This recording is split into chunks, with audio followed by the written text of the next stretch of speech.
Welcome to the Cybersecurity Sales Made Easy podcast, where you get real-world growth and mindset hacks, all designed to accelerate your journey to become a cybersecurity hero for your small business clients. And now, here's your host, Cybersecurity Sherpa, Jennifer Bleam.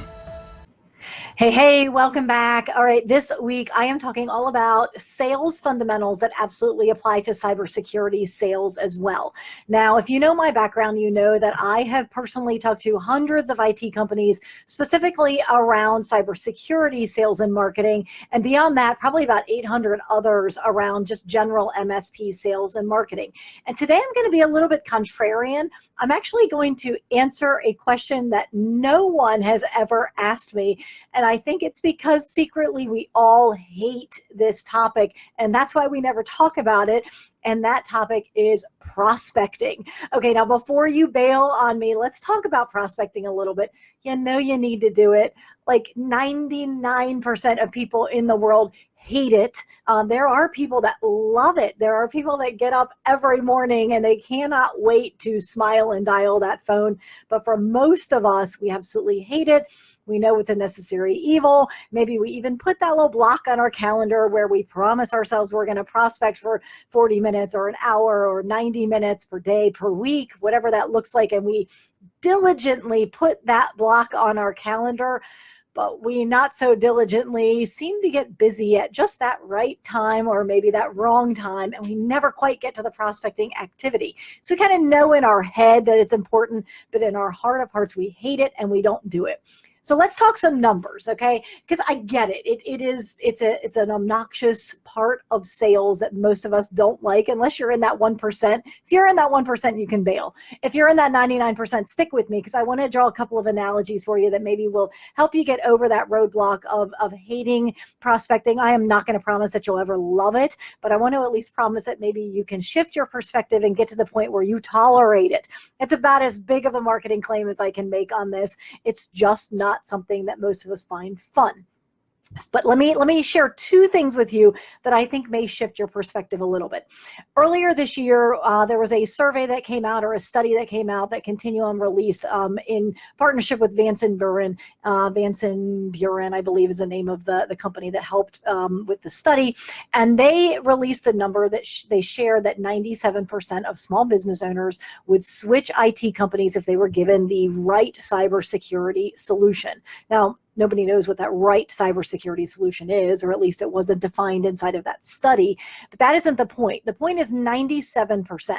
That is a huge number. And if you are thinking prospecting and you're thinking sales efforts, and you hear that 97% of the public want something that you have to sell, well, my goodness, your like red alert alarm bells should be going off, and you should say, okay, that means if I could get a hold of 100 companies with the right prospecting method, right prospecting message, 97 of those 100 would at least entertain a conversation with me.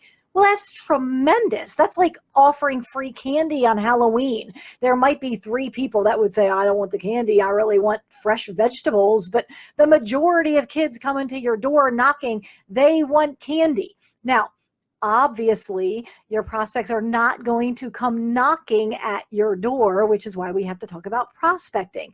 But even if Continuum's numbers are half wrong, and instead of it being 97%, it's maybe 45%, then let's think about what those numbers look like. What if you decided your tactic of choice for the next 6 or 8 weeks was going to be cold calling, and you wanted to smile and dial over the next 45 days or 60 days to perfect your message, to perfect your CRM, your database, whatever all those pieces are, and you track your numbers religiously?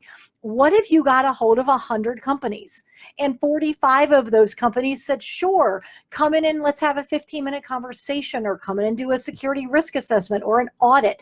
Those types of numbers are tremendous, and you probably aren't prospecting today because most companies in your area don't want to buy managed services.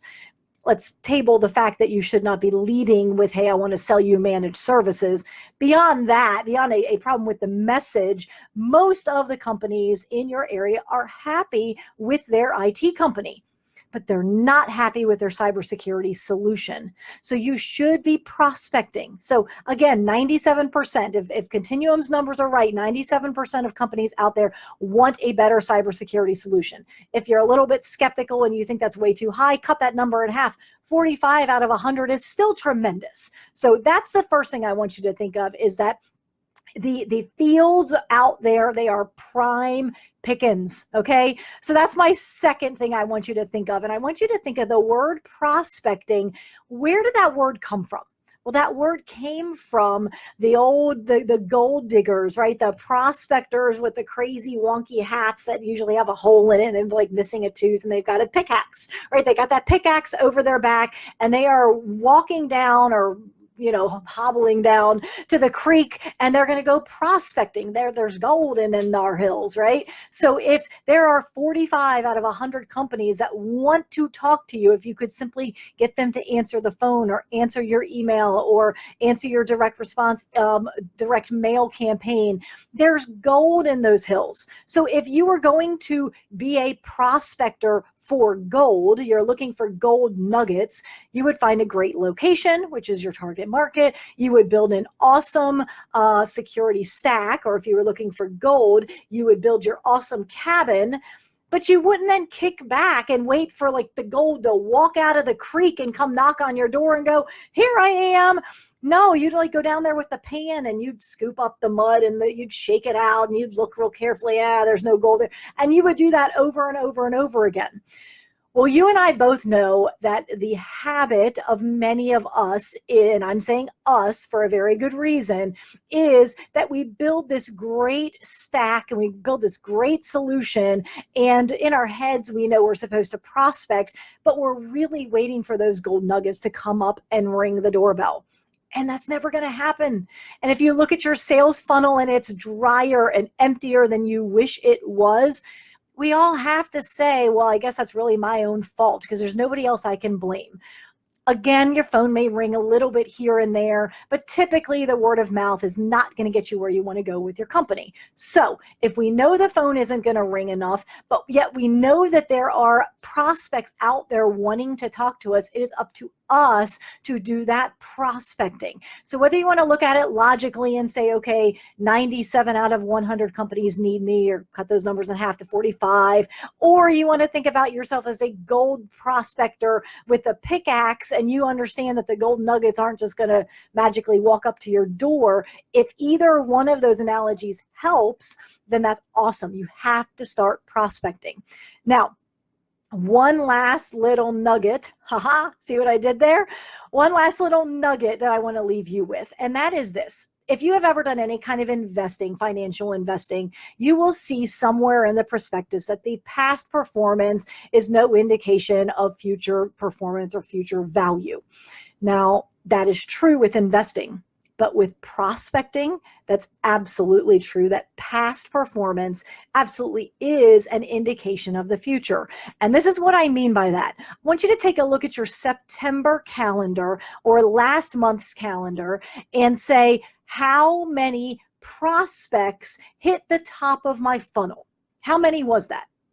And are you happy with that number? If you multiply that number times 12 and you say that's the number of prospects that are going to come to me over the next year. And if you are not happy with that number, guess what? It is time to start prospecting because there is gold in our hills. All right, enough silliness for today. Get back to work. Get some prospecting done. If you've got questions, post below. I am happy to weigh in on some tactics and some strategies, some ways to get yourself moving when it comes to prospecting. Let's make some money. That's what it's all about. Thanks so much, Jennifer Bleam, Cybersecurity Sherpa, signing off for now. To learn more about how you can become a cybersecurity hero for your clients, request your hero assessment today. MSPsalesrevolution.com/hero.